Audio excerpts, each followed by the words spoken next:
अस्सलाम वालेकुम YouTube family. मेरी आज की वीडियो का उन्वान है भेड़िए। हुआ कुछ यूँ कि एक दिन मेरे शौहर किसी मीटिंग में जाने के लिए घर से निकले। वो गाड़ी खुद ड्राइव कर रहे थे कि यकायक घर के आखिरी मोड़ पर उन्होंने बच्चों को स्कूल ले जाने वाली एक वैन देखी, जिसमें एक शख्स एक बच्ची पर कदरे झुका हुआ था। बच्ची की उम्र 10 से 12 साल थी। उन्हें कुछ शक हुआ तो उन्होंने फौरन गाड़ी उस वैन की तरफ ले जाकर रोक ली। गाड़ी रुकती देखकर वैन ड्राइवर सीधा होकर बैठ गया। वैन में मौजूद बच्ची, जो किसी स्कूल की तालिबा थी, बहुत सहमी हुई थी। उसकी आंखों से मुसलसल आंसू बह रहे थे। मेरे शौहर को शक हुआ।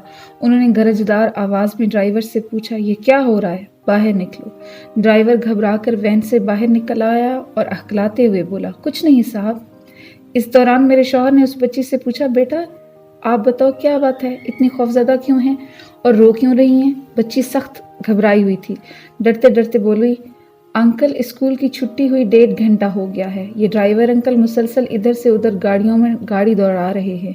मेरे घर से इनके मोबाइल पर फ़ोन आया तो उन्होंने ये कह दिया कि वैन ख़राब हो गई है। ये सुनकर मेरे शौहर फौरन मुड़े और ड्राइवर के मुंह पर एक ज़ोरदार थप्पड़ मारा। थप्पड़ खाकर वो हवास बाख्ता हो गया और कहने लगा, क्या हो गया है साहब? मेरे शौहर ने कहा, मैं अभी बताता हूँ कि क्या हुआ।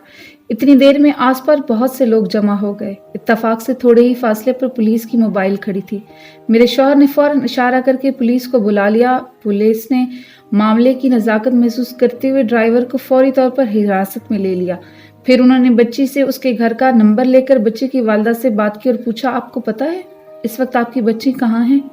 ये सुनकर उसकी मां घबरा गई, ज़ारो कतार रोने लगी और बोली, मैंने स्कूल फ़ोन किया तो पता चला कि सारी स्कूल वैन्स जा चुकी हैं। जब मैंने ड्राइवर को फ़ोन किया तो उन्होंने बताया कि गाड़ी ख़राब हो गई है, मगर इसके बाद से मैं उसे मुसलसल फ़ोन कर रही हूँ लेकिन उसका नंबर बंद जा रहा है। जबकि मेरे शौहर ऑफिस में हैं, मैं उन्हें आगाह कर चुकी हूँ। वो बच्ची को देखने स्कूल की तरफ जा रहे हैं। बच्ची की वालिदा की बातें सुनकर मेरे शौहर ने उन्हें तसल्ली दी। आप फिक्र ना करें, बच्ची महफूज है और कुछ देर में आपके पास पहुंचने वाली है।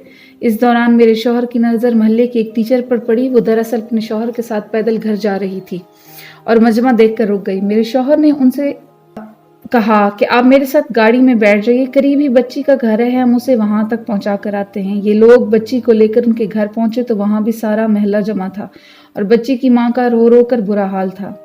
बच्ची का भाई, जो इस वक्त कॉलेज से लौटा था, वो भी बहुत परेशान था। मुख्तसर ये कि उन्होंने बच्ची को माँ के हवाले किया और उन्हें तसल्ली दी। इस मौका पर बच्ची की माँ की आंखें एहसास ममनूअत से लबरेज थीं। इस वाक़े बाद कई रोज़ तक बच्ची के घर वालों के फ़ोन आते रहे कि अगर आप ना होते तो जाने क्या हो जाता।